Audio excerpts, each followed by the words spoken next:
அன்பு நெஞ்சங்களே, அனைவருக்கும் வணக்கம். வழி இருக்குது, ஆனால் வழி இல்லை.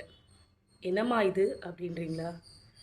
ஐயா, இன்றைக்கி உலகத்துலேயே ஜனத்தொகை அதிகமாக போயிட்டுருக்குது. குறிப்பாக இந்தியாவில் ரொம்ப அதிகமாக இருக்குது. நமக்கு இன்னும் கொஞ்ச நாளில் கணக்கெடுப்பு எடுத்தால் நம்ம சைனாவை தாண்டி இருப்போம்னு நினைக்கிறேன். நம்மளுடைய ஜனத்தொகை மட்டும்தான் ஏறி இருக்குன்னு பார்த்தாக்கா, அவங்க பயன்பாட்டில் இருக்கக்கூடிய வாகனங்களுடைய எண்ணிக்கையும் அதிகமாக இருக்குது. இப்போ ஒரு வீட்டில் ஒரு கணவன்மார் மனைவி இருக்காங்க அப்படின்னா, ஒருத்தரும் பார்த்திங்கன்னா ஒரு கார் எடுத்துகிட்டு போகிறாங்க ரோட்டில்.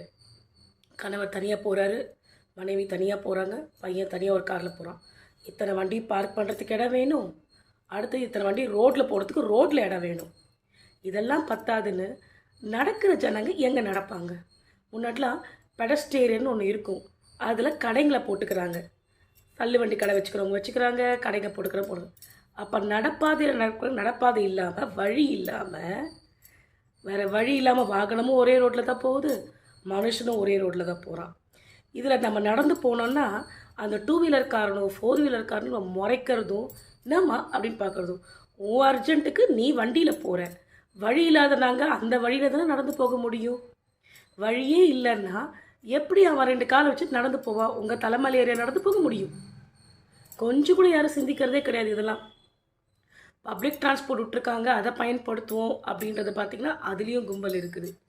நான் இப்போ முக்கியமாக சொல்ல வந்தது என்னென்னா, வழி நடக்கிறதுக்கு ஜனங்களுக்கு நடப்பாதைசாரிகள் இல்லை, அதாவது நடைபாதை இல்லை. அப்போ நடைபாதை செய்யக்கூடிய அந்த பாதசாரிகளுக்கு வழி இல்லை.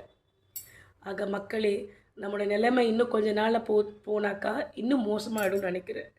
இப்போவே நம்மளை முறைக்கிறாங்க, கத்துறாங்க. அவங்க திரும்பும்போது நம்ம நிற்கணுமா, நம்ம இடைஞ்சலாக இருக்குமா? இப்போ நாம் எப்படி நடந்து போவோம் ரோட்டில்?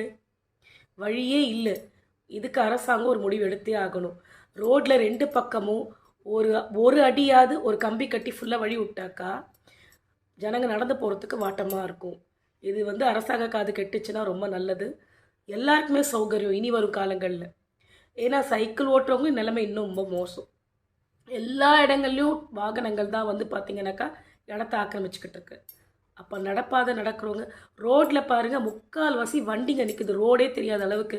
ஒரு கார் ஓட்டுறவங்க எப்படி கார் எடுத்துகிட்டு உள்ளே போவாங்க, வருவாங்க வெளியில்? எல்லா இடத்துக்குமே இது இடைஞ்சலாக இருக்குது. ஆக மக்களே, வழி எங்களுக்கு கொடுங்க நடக்கிறதுக்கு.